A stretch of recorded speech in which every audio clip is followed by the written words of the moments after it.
Sejam todos bem-vindos ao canal Ciência da Religião e Teologia, um canal voltado ao mundo religioso.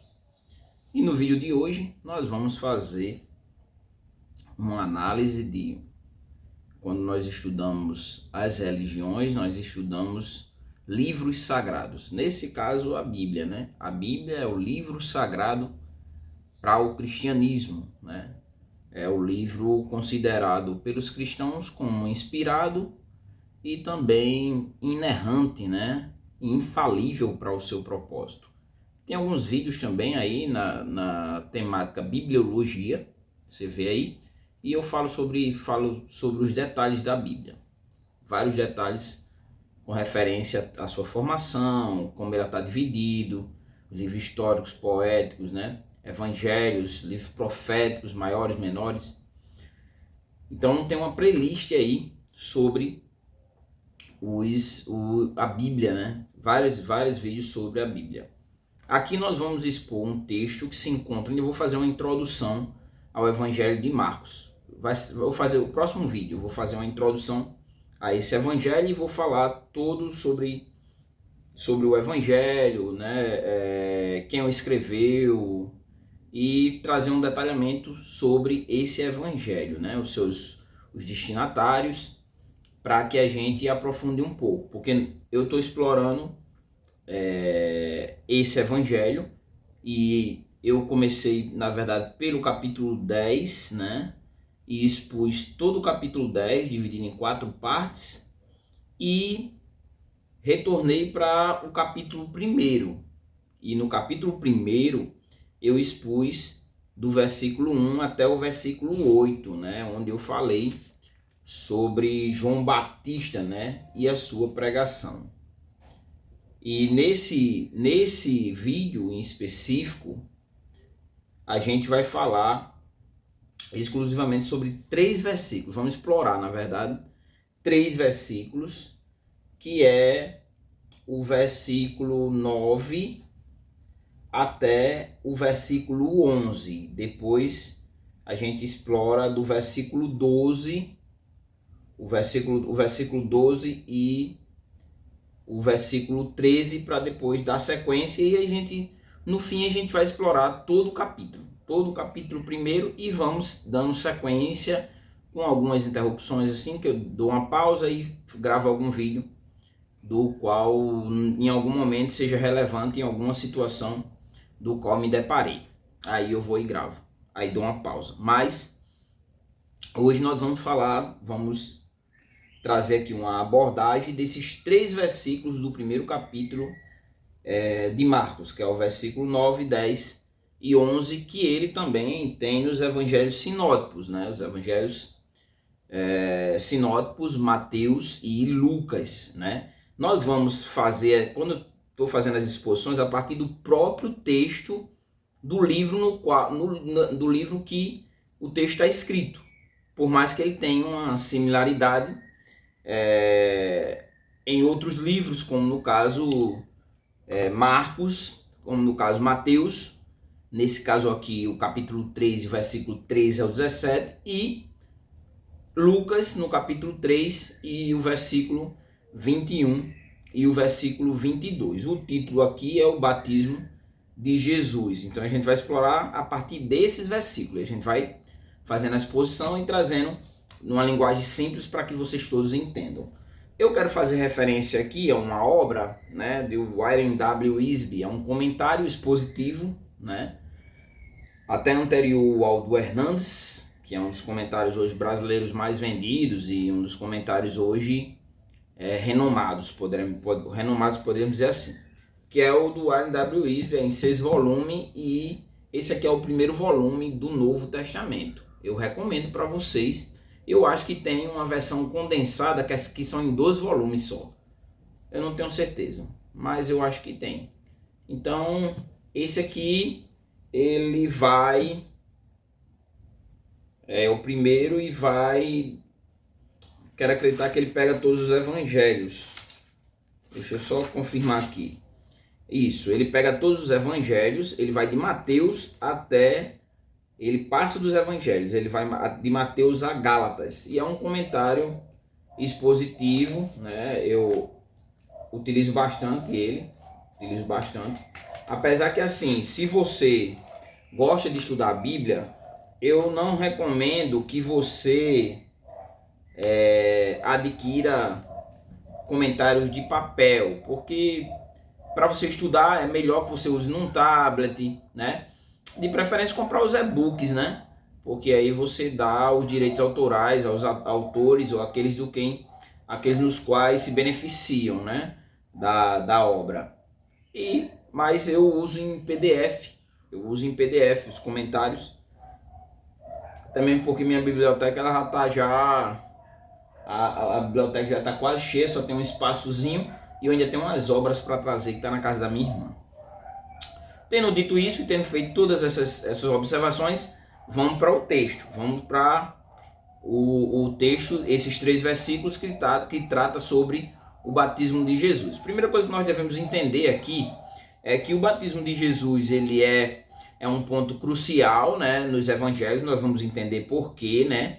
E aqui vai marcar o início do ministério de Jesus. Ele se coloca agora para dar início ali a todo o seu, dar início ao seu ministério, né? Como Salvador da humanidade, né? Que é assim que os cristãos creem em Jesus como Deus. Ele é Deus, né? Não é um Deus como no caso do mormonismo, mas ele é Deus, né? Ele faz parte da Trindade. Uma das aplicações que a gente vai fazer vai girar em torno disso. Então ele é Deus, né? E ele compõe a Trindade como uma pessoa, né? Mas não é um triteísmo, é um pouco complexo essa parte da Trindade, né? Mas é triuno, né? Explicar aqui não, de forma racional é um pouco complexa, né? Mas vamos pular essa parte, deixar para um outro vídeo do qual esteja tratando da Trindade e vamos dar sequência. O simbolismo do evento, né, é a identificação que Jesus ele vai fazer com a humanidade, com uma observação que nós precisamos fazer aqui, né? Por mais que ele se identifique no batismo com toda a humanidade, é assim que os cristãos acreditam, tem que entender que ele, apesar disso, ele não tem pecado, porque no caso do batismo de João, se você for ver, um dos requisitos é o arrependimento. Né? Ele diz assim, o versículo 5 anterior, eu já gravei o vídeo também sobre João Batista, essa parte que já está gravado. Todos os da terra da Judéia e todos os moradores de Jerusalém dirigiam-se a ele e eram batizados por ele no Jordão, confessando seus pecados. É o que não vai acontecer com Jesus, porque ele não tinha pecado. Então essa é uma observação que nós devemos fazer. Nesse texto nós vamos encontrar também a manifestação da Trindade, né, nesse único evento. O Pai, o Filho e o Espírito Santo. Né? O Pai aqui, nesse texto, como nós vamos ver, ele vai dar testemunho, vai testemunhar a divindade e também a missão de Jesus Cristo. Né? E o Espírito Santo ele vai descer, nós vamos fazer algumas observações aqui, ele vai descer como uma forma de pomba e vai confirmar assim a consagração, como também a capacitação de Jesus Cristo para o seu ministério. Então, esses 3 versículos em específico, né, eles iluminam, né, a natureza triunfante e também trinitária de Deus, né, através das 3 pessoas, Pai, Filho e Espírito Santo. E também esses versículos eles servem como um exemplo de obediência, né? E também submissão à vontade de Deus através de Jesus Cristo, que é Deus em uma dupla natureza, né? Humana e divina, em uma outra oportunidade, trazendo para vocês, inclusive, teologias sistemáticas para a gente apresentar aqui, né, para vocês comprarem, né? Eu não ganho dinheiro eu não ganho dinheiro fazendo sugestões de obras, mas indico, né, para que vocês cresçam, né, no conhecimento. Como eu sempre faço quando estou trabalhando as temáticas, eu quero aqui trazer algumas autoridades falando sobre esse texto. E no caso autoridades reformadas, porque é a minha linha teológica. Vamos começar por João Calvino, né? Ele diz o seguinte, João Calvino: nós temos no batismo de Cristo um testemunho solene do que ele é, o autor de uma nova vida e uma promessa da purificação dos pecados por seu sangue e por seu Espírito. Isso aqui é o que diz João Calvino. O reformador Martinho Lutero, né, aquele que cravou lá as 95 teses na porta da igreja, ele diz o seguinte: o significado do batismo é este. Ele significa que o velho homem em nós deve ser afogado pela contrição e arrependimento diários, né? E que, como Cristo foi batizado, também devemos nos erguer para viver uma nova vida diante de Deus. Então aqui é o que diz Martinho Lutero. Quando nós vamos para o príncipe dos pregadores, né, Charles Spurgeon, ele diz o seguinte: o Senhor Jesus transformou as águas da Judéia em nascente do Jordão, sendo lavados de toda desobediência, tanto do Filho como do Espírito, né? Então, essa é a compreensão de Charles Spurgeon, né? Quando ele finaliza aqui dizendo: sendo lavados de toda desobediência, tanto do Filho como do Espírito. Quando nós vamos para o R.C. Sproul, né, ele vai dizer o seguinte: o Espírito desceu sobre Jesus, afirmando sua identidade e inaugurando sua missão. Em seu batismo, Jesus se identificou com a humanidade pecadora. Matthew Henry também diz o seguinte: Cristo não foi lavado no Jordão para o seu próprio benefício, nem batizado com água para o arrependimento por um homem pecador, mas sua missão e a vontade de seu Pai exigiram sua conformidade para o bem dos homens, né? Porque, como eu falei, Jesus Cristo ele não tem pecado, não foi apresentado, ele não cometeu pecado, ele era Deus, né? Então ele não cometeu em momento algum, né, pecado, né, por ser santo, né? E daí o sacrifício dele ser suficiente para aplacar os pecados de toda a humanidade. Apesar que quem se beneficia, né, sem deixar a minha vertente monegista, são os eleitos, né, aqueles que Deus escolheu antes da fundação do mundo. Então vamos lá. No versículo 9, vamos explorar agora os versículos, né? O versículo 9 diz assim: naqueles dias veio Jesus de Nazaré, da Galiléia, e foi batizado por João no Jordão, né? Isso que é o que diz o versículo 9. O que nós podemos extrair? Primeira coisa que o versículo diz assim: naqueles dias, né? Naqueles dias aqui é a referência temporal, né? Do momento, né? E situa exatamente o evento num contexto histórico específico, né? Que seria um marco, um início, né? Seria o início do ministério público de Jesus, né? E aí Jesus ele ali participa do batismo de arrependimento ali, do qual quem conduzia esse batismo era o próprio João Batista.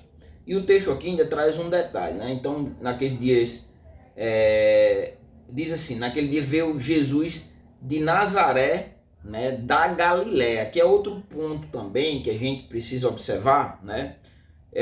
Jesus ele foi inclusive identificado como sendo de Nazaré, né? Jesus o Nazareno, né? E Nazaré era uma pequena aldeia, né, da Galiléia, né? Então aqui nós vemos fazendo essa referência, né? Jesus veio Jesus de Nazaré da Galiléia e foi batizado por João, né? Nesse caso aqui ele foi batizado, e aqui nós temos também que fazer uma observação com referência a esse batismo, né? Que o fato de Jesus ter se batizado, mesmo entendendo isso, mesmo sem ter pecado, aqui Jesus ele vai demonstrar sua identificação com a humanidade, né?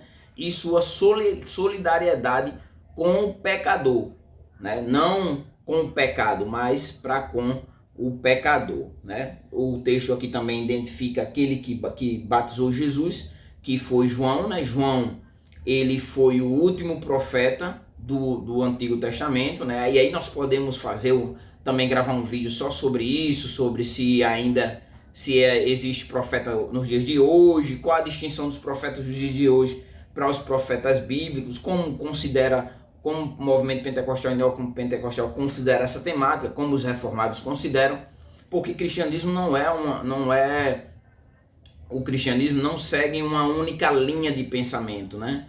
O cristianismo ele é fragmentado em hermenêutica, e cada hermenêutica vai depender da linha de pensamento que a igreja segue, né? Inclusive a própria Igreja Católica distou um pouquinho dos evangélicos, dos protestantes em algumas compreensões, né?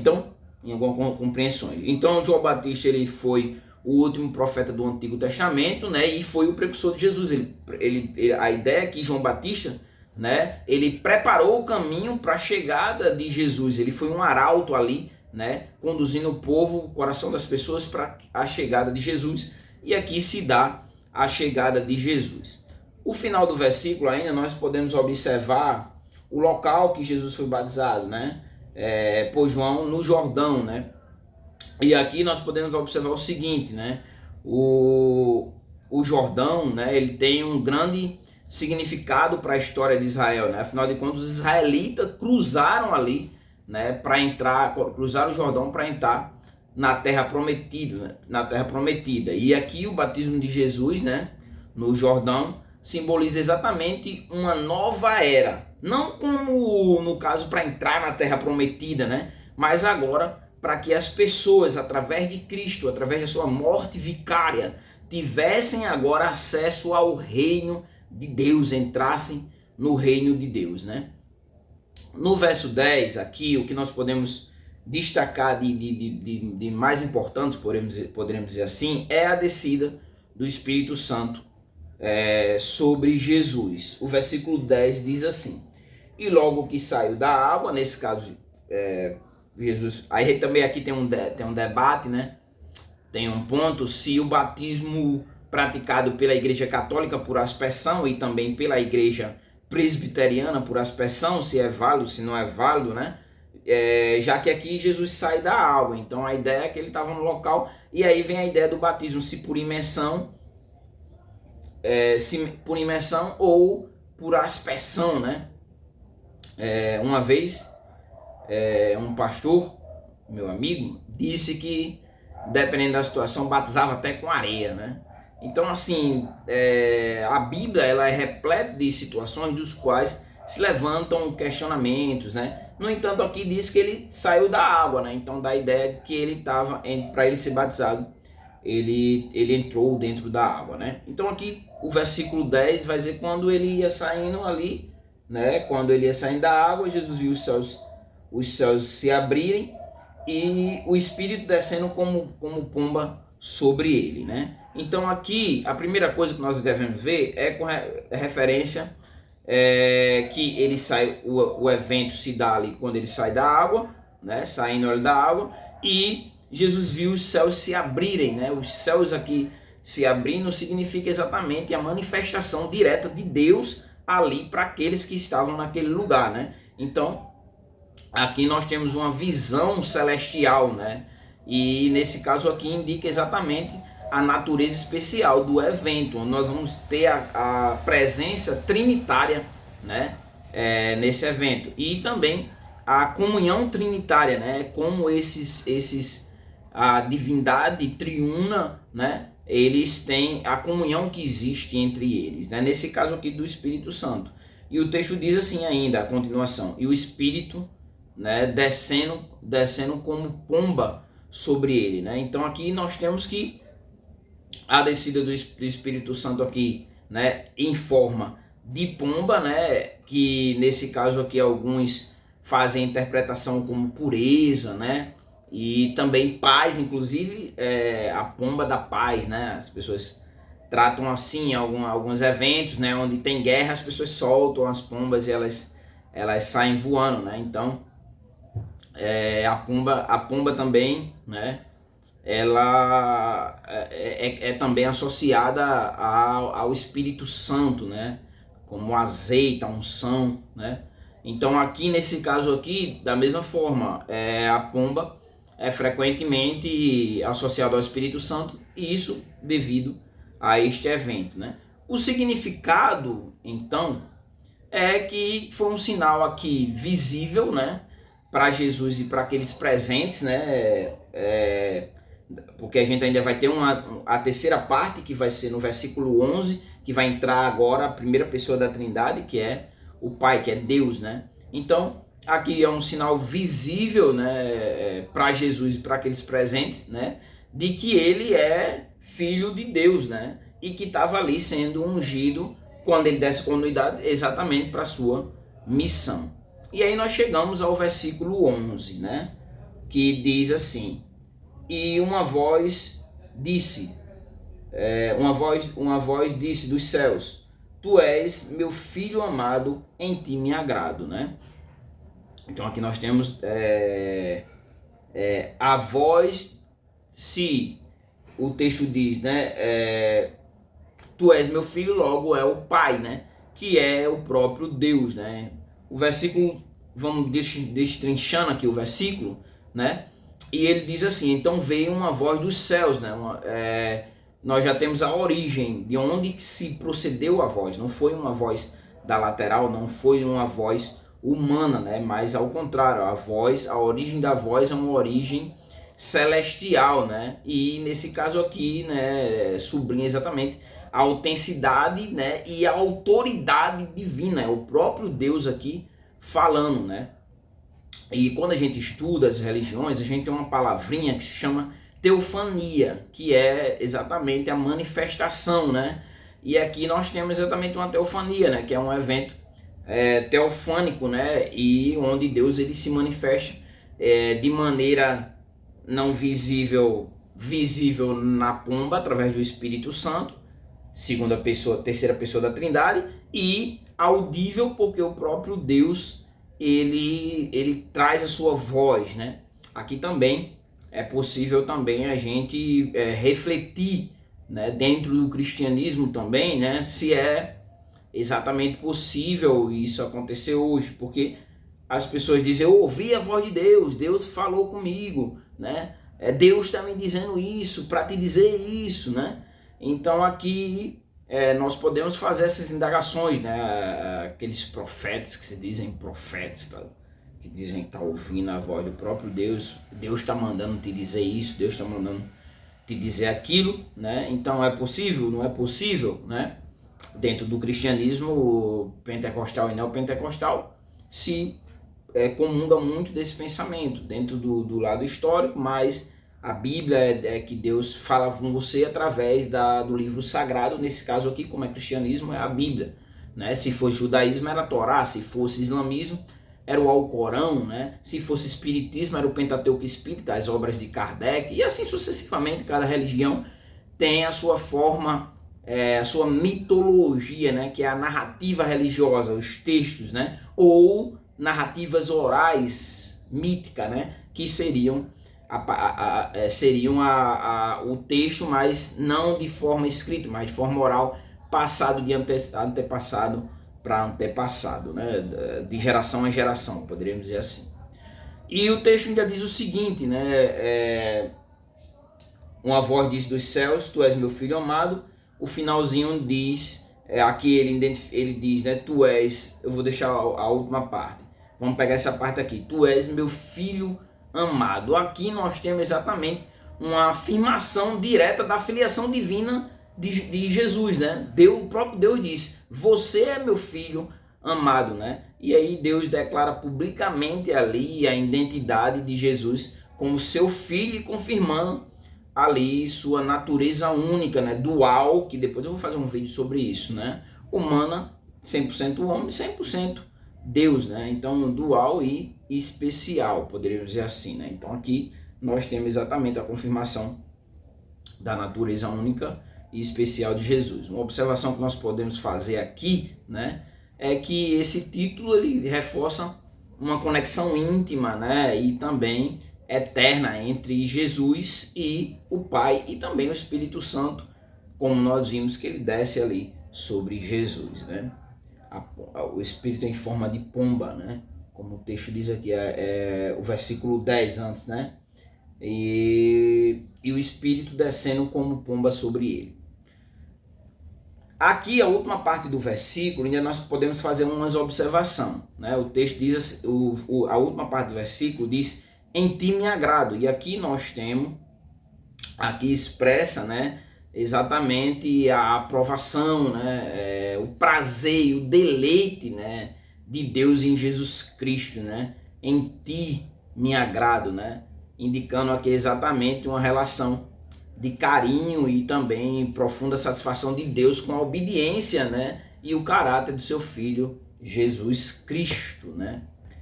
Diante disso, acredito que a gente tenha explorado esses 3 versículos não de forma exaustiva, quem me dera, sou incapaz de fazer isso, né? Mas de uma forma didática e que vocês possam pegar aqui e entender um pouquinho esses versículos.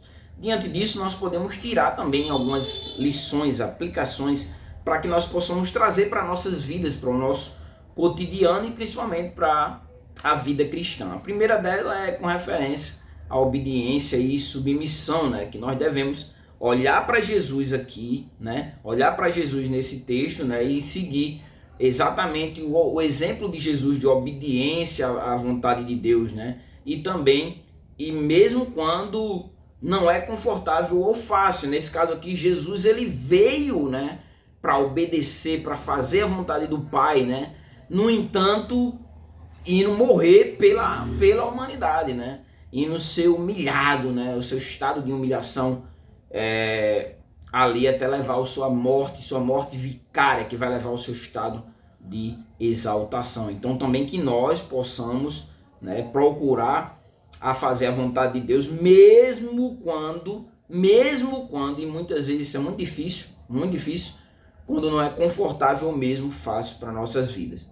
Um outro ponto, assim, uma outra aplicação aqui é com relação à identificação que Jesus faz aqui com a humanidade, né? Jesus ele se identifica conosco, né, em nossos pecados, porém para que nós, né, para que eu e você, nós possamos nos identificar com ele, mas não num sentido de pecador, já que Jesus não tinha pecado, mas num caminho para a santidade, né? Um caminho para agradar a Deus, para viver de acordo com a vontade de Deus, para vivermos cotidianamente uma vida, né, que nos desvie do caminho contrário, ou que nós possamos, como a palavra pecado, errar o alvo, né? Que nós não possamos errar o alvo, mas que nós caminhamos e prossigamos rumo à vida eterna, né? E essa vida eterna foi nos propiciada pelos méritos, não nosso, mas os méritos de Jesus Cristo.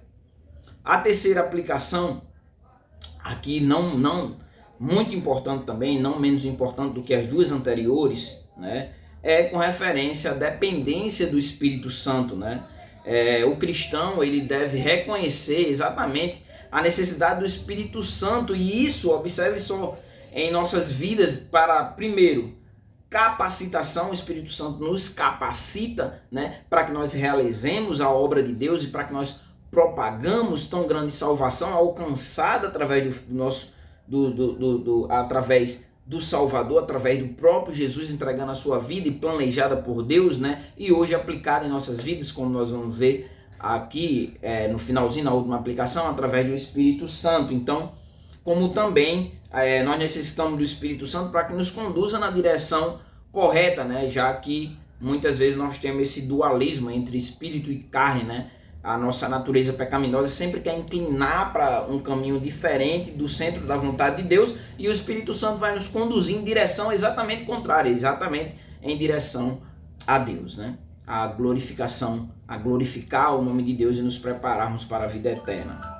A quarta aplicação aqui é com relação à identidade de Cristo, né? Em Cristo, através de Cristo nós deixamos de ser apenas criatura, né? E agora nós fomos feitos filhos de Deus, né?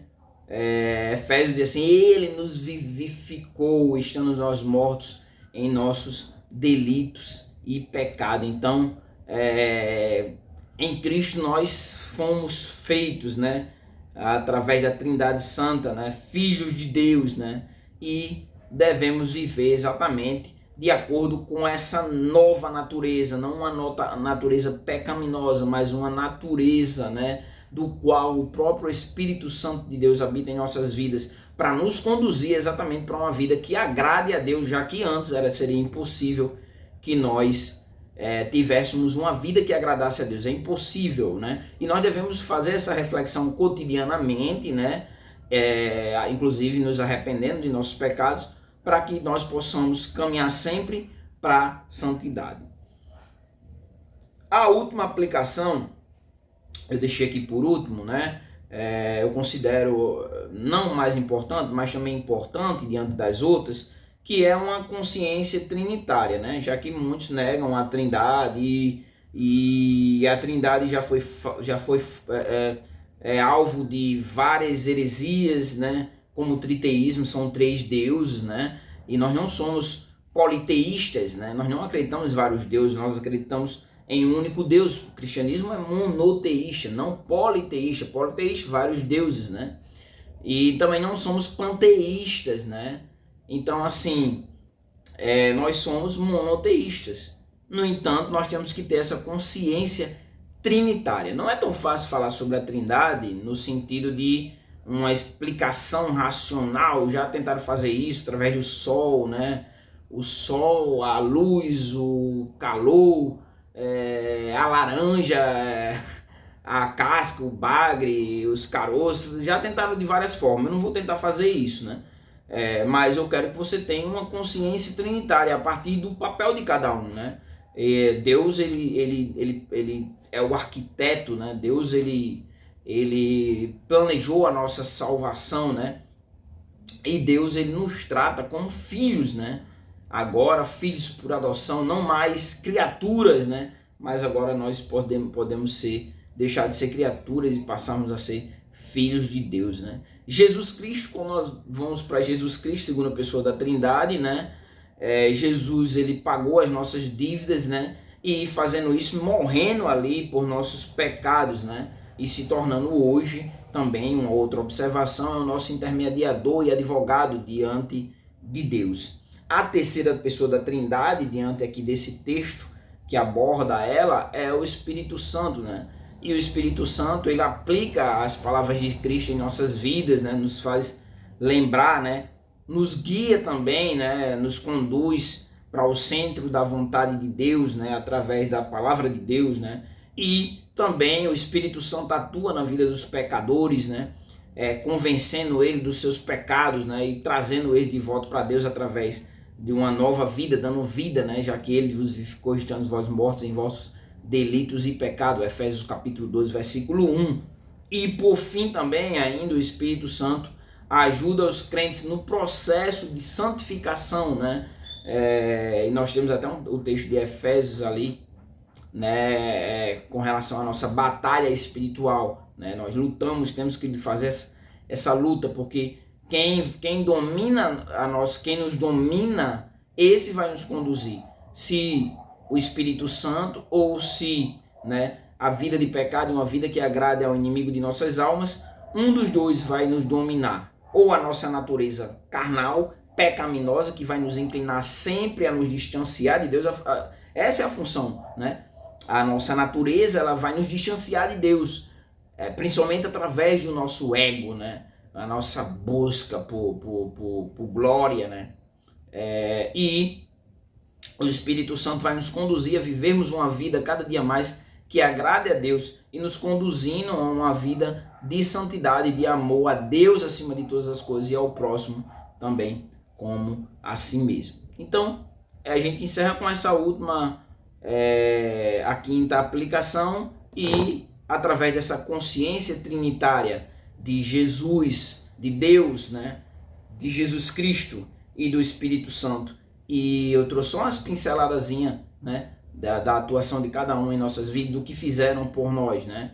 Deus, né? Deus é nosso que, lembrando sempre que mesmo com essa condução triuno, né?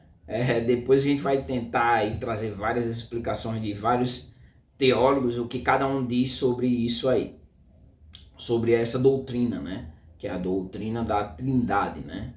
Então é isso, espero que vocês tenham gostado do vídeo, compartilhe esse vídeo com outras pessoas para que possam também ter acesso ao conhecimento. Se você não é inscrito no canal, se inscreve no canal, deixa o teu like, porque aí o YouTube considera que o vídeo é relevante e aí disponibiliza o vídeo para mais pessoas, né?